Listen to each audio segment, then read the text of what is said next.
Nós louvamos e exaltamos ao Rei dos Reis e Senhor dos Senhores. A Ele toda honra, toda glória, todo louvor. O templo somos nós. Livro do profeta Ageu, capítulo 1, versículo 8. Subi ao monte e trazei madeira e edificai a casa, e dela me agradarei, e serei glorificado, diz o Senhor. Através do profeta Ageu, o Senhor nos exorta, no sentido de que reconstruamos o seu templo. Agora vão até as montanhas, tragam madeira e construam de novo o templo. E eu ficarei muito contente com esse templo, e ali serei adorado e honrado. A Bíblia diz que nós somos o templo do Espírito Santo de Deus.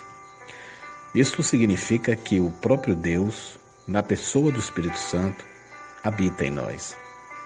Para entendermos corretamente o significado de ser o templo do Espírito Santo, precisamos considerar alguns pontos importantes.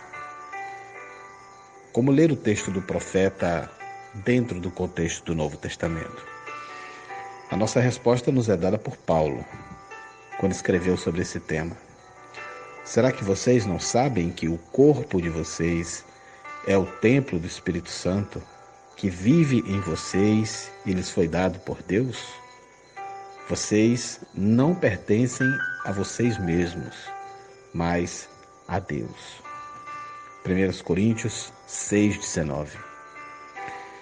O grande objetivo do apóstolo, ao escrever essa passagem, é lembrar os coríntios, aliás, não só os coríntios, mas todos os cristãos, que o Espírito Santo habita dentro deles, pois mesmo o corpo físico de cada cristão pertence ao Senhor.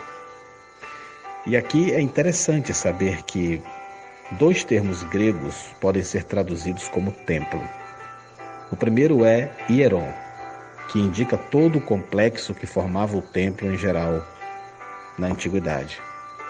Já o segundo é naos, que refere-se especificamente ao templo em si, ou seja, ao lugar mais sagrado.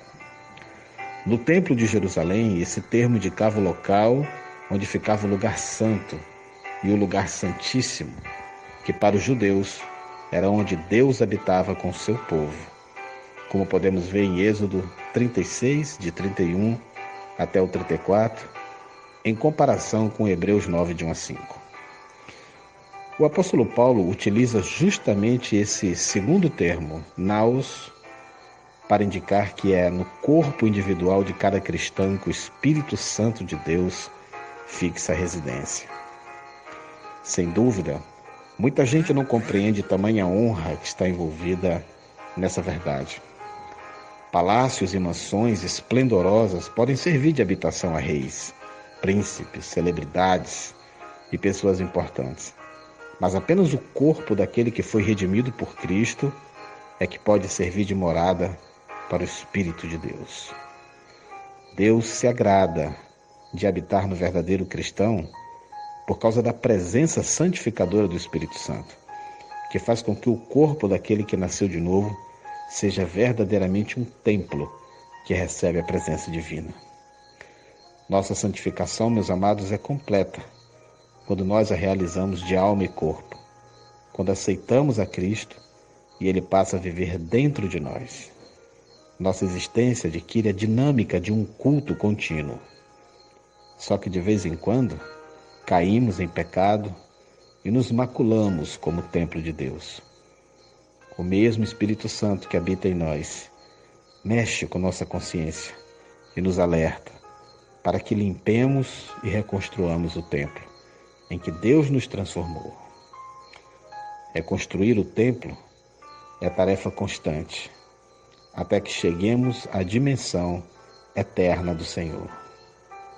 Portanto, aquele que é verdadeiramente templo do Espírito Santo, naturalmente, será cada vez mais parecido com Cristo, moldados segundo a ação do Espírito de Deus, vivendo em contínua santificação, até que chegará o grande dia em que a habitação divina no cristão alcançará sua mais perfeita e plena expressão, quando ele reinará com Deus por toda a eternidade, nos novos céus e na nova terra, como nos garante Apocalipse 22:5. Que grande privilégio! Que nós saibamos fazer uso do nosso corpo como santuário do Deus vivo.